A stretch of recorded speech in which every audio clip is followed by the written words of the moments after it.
We want to head over and talk to John Ensor with Passion Life. The Supreme Court rules blocking Medicaid to Planned Parenthood. Hi, John.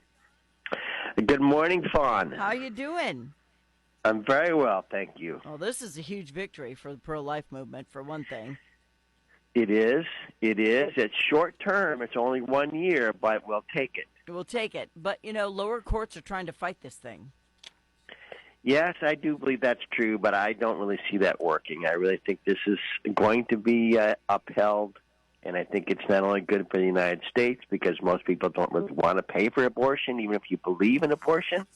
Yeah. But I think it's good for the rest of the world as well. I do too. And I said, I don't care if Planned Parenthood gets money if for people who are doing pap smears or breast exams or whatever health care other than the, murder of babies. I don't mind that they get money to help people with Medicaid, but I want no part of abortion in any way, shape, or form. Well, the general population agrees with you. I think the last I saw is it's a 65 to 35 issue. So, overwhelmingly Americans believe the same thing, that we don't want to pay for it.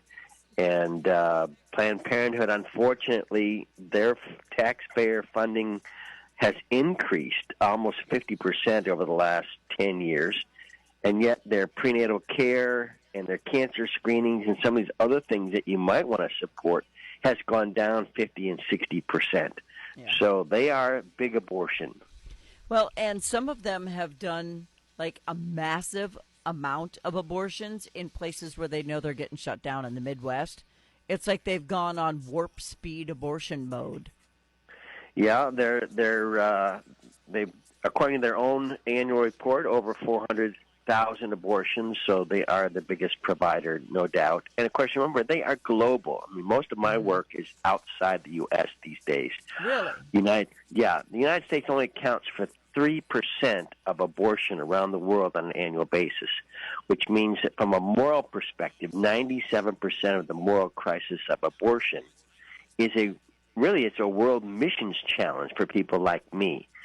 So I'll be going down to Guatemala and El Salvador next week to help pastors, over 500 pastors, train their churches to help their neighbors, offering pregnancy help and intervention and helping them defend their existing pro-life laws instead of seeing them under attack.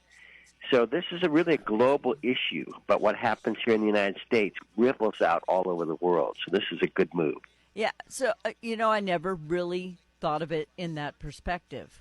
I really haven't, and I didn't realize. I know abortions happen all over the world. I'm not an nincompoop, but I mean, as far as they're not Planned Parenthood all over the world, are they? No. Okay. Planned Parenthood is just, I mean, for example, in Cuba, 90 miles away from the coast of Florida, they have the highest abortion rate in the world up until about a year ago. We started working there in Cuba in 2016, basically, again, starting with pastors and then churches and then neighborhoods. And they've opened 16 pregnancy centers across that country now.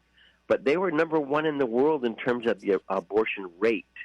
And there are other hot spots like Vietnam and Russia and China that are very high abortion. And Planned Parenthood as a company is not necessarily there, but their sister organizations are there, and they're under pressure from the government. In places like China and Cuba, there was tremendous pressure to abort. Mm-hmm. So, and you know what? Some of those women feel so hopeless. And so you can somehow feel badly for them, but it still does not prescribe the killing of the child. I don't know.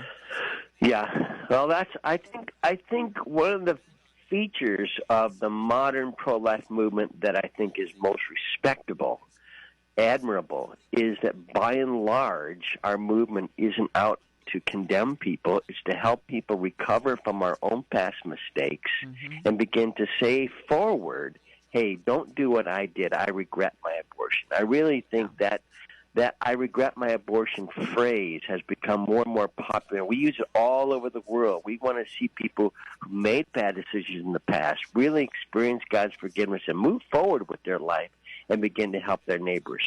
Right. Forgiving themselves is even harder than getting God's forgiveness. He forgives easily when you're truly regretful, but forgiving yourself is almost impossible.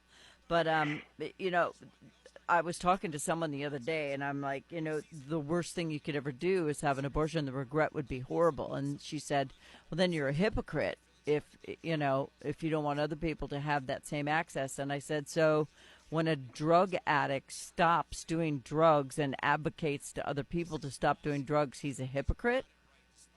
Right. And she just sat there and looked at me, and I'm like, you can't argue with me on this one. But I want people to know who you are. You're a pro-life leader and an honoree in Legacy of Life. It's a book honoring 50 of the greatest pro-life leaders of the last 50 years. So you are walking the walk, aren't you? Well, I'm trying to. I feel very much driven to try to end abortion one mother and couple at a time through the sort of the biblical principles of loving our neighbor, and that's what we've been trying to do across the United States, starting pregnancy centers, expanding that to needy places like China and Vietnam and Cuba and other places. So this is one way that we can, no matter what's happening in the political world, abortion happens one woman at a time, and she talks to people, and oftentimes she doesn't want abortion herself. So it's more of a I'm caving into the pressures of my life rather than overcoming them. And so I think it's a great opportunity for us today to help women be conquerors of these challenges and be proud of the decisions they've made in a life-affirming way. Yeah, in your book, Answering the Call, Saving Innocent Lives One Woman at a Time, is that available everywhere? I think so. Probably Amazon.com is the best place to grab it. But it was my challenge to try to help everyday people know how to respond to the moral crisis of abortion in a way that saves lives and is consistent with the Christian faith. Yeah, and I am out of time, but I just feel sorry for Chinese women who are forced. I mean, can you imagine the horror of knowing you've gotten pregnant and you're only allowed one or two children and you don't want to have an abortion, but the choice is not even an option? Yeah, I've been to China over 30 times, and I have dozens and dozens of these very tragic stories. But things are beginning to change even there. So I just hope these good, small moments of victory continue to ripple out worldwide. Well, if the Chinese knew how badly we would just take their babies and raise them if they don't want them. I mean, send them on over. We'll raise them. They want their babies. I know they do. I've seen many tears over this in China. Many, many tears. It's horrible. Many tears. Where do people go to learn more, John? PassionLife.org is a great place to follow what we're doing around the world to help people have their babies. Okay, PassionLife.org. John Answer is the president, and, it's a huge, huge victory right now in the pro-life movement, but it's temporary. Thank you, John. That's right. Okay, thank you. Bye-bye. Bye-bye.